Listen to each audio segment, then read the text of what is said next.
Des machines douées d'intelligence, une technologie de pointe. Les métiers du digital véhiculent encore chez certains l'image d'un monde peuplé de hackers et de jeunes geeks à capuche. Mais à la plateforme, on est bien loin de cette caricature. Ici, on s'est plutôt inspiré des grandes écoles numériques de la Silicon Valley. L'enseignement est accessible à tous, quels que soient ses diplômes. La formation propose des cursus sur l'intelligence artificielle ou la cybersécurité. Seul prérequis, la motivation et le projet. Tu arrives comme tu es et si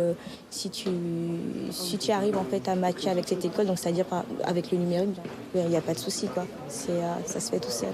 Le digital c'est très important aujourd'hui et je trouve que on est vraiment dans ce temps-là. C'est vraiment avant-gardiste et innovateur. Voilà. Il y a toute tranche d'âge, toute natalité, on va trouver plusieurs cultures, on va pouvoir approfondir des sujets sur lesquels on ne s'attendait pas forcément à réfléchir, quoi. Et c'est ça qui fait que je pense dans cette école on peut s'enrichir de toute culture, de tout horizon, quoi. Et c'est pas seulement de la programmation, en fait, c'est surtout une découverte de la Terre, quoi, finalement. La plateforme n'est pas un lieu d'enseignement traditionnel. La formation est gratuite pour les 350 étudiants de la promotion, car elle est accompagnée financièrement par les grandes entreprises de la métropole marseillaise. Pour les élèves, c'est un secteur porteur. 100 000 offres d'emploi sont à pourvoir aujourd'hui dans le pays.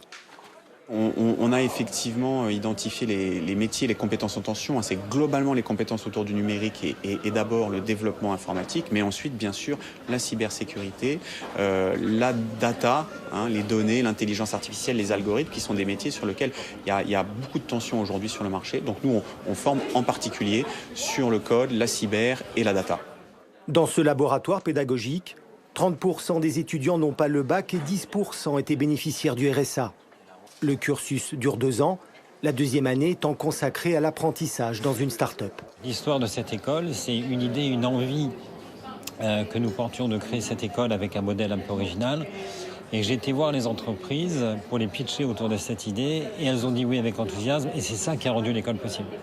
Et après, il y a eu l'aide aussi au fait des collectivités territoriales et de l'État. Mais avant tout, on voulait le faire avec et pour les entreprises parce que ces entreprises, elles n'arrivent pas à recruter. Et de l'autre côté, aujourd'hui, qu'on regarde les écoles et l'enseignement supérieur public, ils ne forment pas assez de techniciens informatiques. Fort de son succès, la plateforme ne compte pas s'arrêter là. Une montée en puissance qui verra la construction d'un véritable campus. Objectif, 3000 étudiants d'ici 2026.